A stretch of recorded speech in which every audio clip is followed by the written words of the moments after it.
बिस्मिल्लाहिर्रहमानिर्रहीम। जमात में हम अज़ीज़ तलबा, आज की फ्रिक्शन का बाकी हिस्सा पढ़ना है। फ्रिक्शन उस लगाई गई फ़ोर्स के बराबर होती है जो रेस्ट की हालत में मौजूद जिस्म को मोशन में लाने की कोशिश करती है। यानी कि उस फोर्स के बराबर होती है जो रेस्ट की हालत में मौजूद जिस्म को मोशन में लाने की कोशिश करती है। लगाई जाने फोर्स में इजाफे के साथ साथ फ्रिक्शन की कीमत भी बढ़ती जाती है। जब फ्रिक्शन की ज़्यादा से ज़्यादा कीमत हो जाती है, फ्रिक्शन की ज़्यादा से ज़्यादा कीमत को इंतहाई फ्रिक्शन कहते हैं। इंतहाई फ्रिक्शन को एफ से ज़ाहिर किया जाता है। इसका इन्हसार नॉर्मल रिएक्शन पर होता है। फ्रिक्शन की ज़्यादा से ज़्यादा कीमत यानी इंतहाई फ्रिक्शन एफ और नॉर्मल डायरेक्शन के दरमियान एक कांस्टेंट हासिल हो जाता है कि तनासुब से कांस्टेंट हासिल हो जाता है, उसे कोफिशिएंट ऑफ फ्रिक्शन कहते हैं। इसे म्यू से ज़ाहिर करते हैं। Mu is equal to F S बटा आर। एफ एस के फ्रिक्शन की ज़्यादा से ज़्यादा कीमत है, आर के नॉर्मल डायरेक्शन है। फ्रिक्शन की ज़्यादा से ज़्यादा कीमत और नॉर्मल डायरेक्शन के दरमियान निस्बत को कोफिशिएंट ऑफ फ्रिक्शन कहते हैं, उसे म्यू से ज़ाहिर करते हैं। F S is equal to क्या आ जाएगा, म्यू आर। यहाँ पर उसकी सतह पर एम मास का जिस्म पड़ा हुआ है, इसलिए आर बराबर है डब्ल्यू होता है, डब्ल्यू बराबर होता है एम जी के। बस इसकी जगह पर कीमत दर्ज करें, एफ एस बराबर क्या आ जाएगा, म्यू एम जी। फ्रिक्शन का बाकी remaining part of the friction force is used. Friction force is equal to the applied force that is used to move the body at the rest. It increase with the applying force.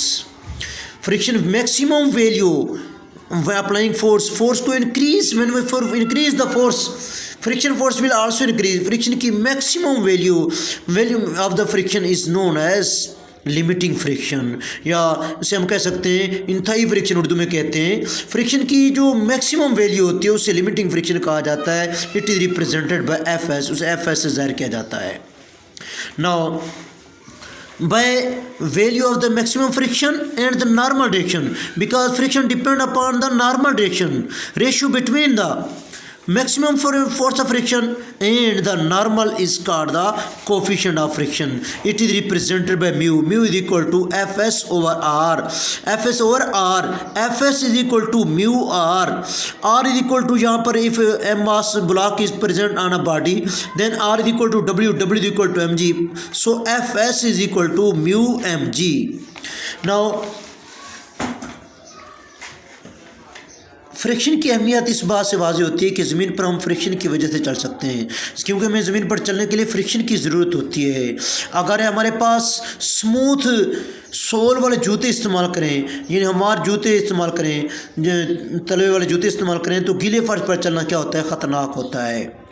Athlete foot ख़ास किस्म के जूते इस्तेमाल करते हैं जिनके गिरफ्त extra गिरफ्त होती है, गिरफ्त गैर मामूली होती है, वो ज़मीन के साथ ज़्यादा गिरफ्त रखते हैं। बेटे ऐसे जूतों के साथ जोड़ना क्या होता है, ज़्यादा महफूज होता है, ख़तरनाक नहीं होता है।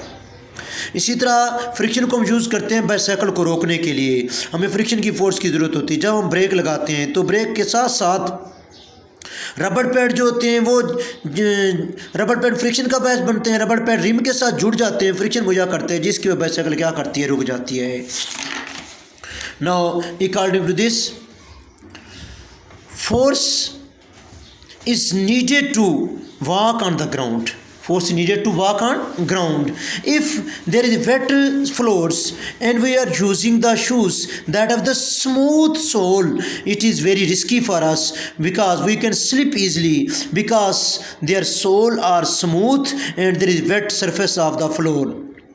For this, athlete may not use the smooth sole shoes. They use the such shoes which have extraordinary grip on the ground. Extraordinary grip on the ground. Such shoes prevent them from slipping while running fast. What will do when you to stop the bicycle? When you apply the brakes, then the rubber pad stick with the rim. Rim के साथ चिमट जाते हैं against the rim. So friction force will be produce due to the friction. The cycle में stop. इसमें जो long short question बन रहे हैं, शॉर्ट क्वेश्चन दो किस्म के बन रहे हैं. इसमें पहला शॉर्ट क्वेश्चन बन रहा है इंतहाई फ्रिक्शन से क्या मुराद है? What is limiting friction? इंतहाई फ्रिक्शन से क्या मुराद है? What is meant by limiting friction? Page number 71 पर इसका आंसर मौजूद है। फोर्स को इंक्रीज़ करते हैं फ्रिक्शन की वैल्यू बढ़ती जाती है। मैक्सिमम वैल्यू जो होती है फ्रिक्शन की ज़्यादा से ज़्यादा मिकदार को क्या कहते हैं? इंतहाई फ्रिक्शन कहते हैं। फ्रिक्शन की ज़्यादा से ज़्यादा मिकदार को इंतहाई फ्रिक्शन कहते हैं। इसे एफ से ज़ाहिर किया जाता है। Maximum value of the friction is called the limiting. Maximum value of the friction, maximum value of the friction, maximum value of the friction, जो वैल्यू मैक्सिमम वैल्यू होती है, ज़्यादा से ज़्यादा कीमत होती है, that is called the force of limiting friction. उसे लिमिटिंग फ्रिक्शन कहा जाता है। Maximum value of the friction is known as limiting friction. उसे लिमिटिंग फ्रिक्शन कहा जाता है। उसे एफ से ज़ाहिर किया जाता है। दूसरा सवाल जिसमें बन रहा है वो है कोफिशिएंट ऑफ फ्रिक्शन से क्या मुराद है? कोफिशिएंट ऑफ फ्रिक्शन की तारीफ करें। Define the coefficient of friction, page number 71 पर इसका आंसर है। कोफिशिएंट ऑफ फ्रिक्शन, ये इसका आंसर मौजूद है। रेशियो बिटवीन, किसके दरमियान रेशियो होती है? इंतहाई फ्रिक्शन और नॉर्मल डायरेक्शन के दरमियान निस्बत को क्या कहते हैं? कोफिशिएंट ऑफ फ्रिक्शन कहते हैं। इंतहाई फ्रिक्शन और नॉर्मल डायरेक्शन के दरमियान निस्बत को कोफिशिएंट ऑफ फ्रिक्शन कहते हैं। म्यू से करते हैं, म्यू बराबर एफ एस बटा आर।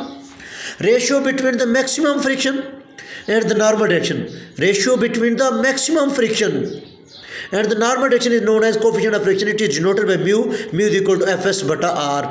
ये आज का टॉपिक था, इसको याद करना है। अल्लाह हाफिज़।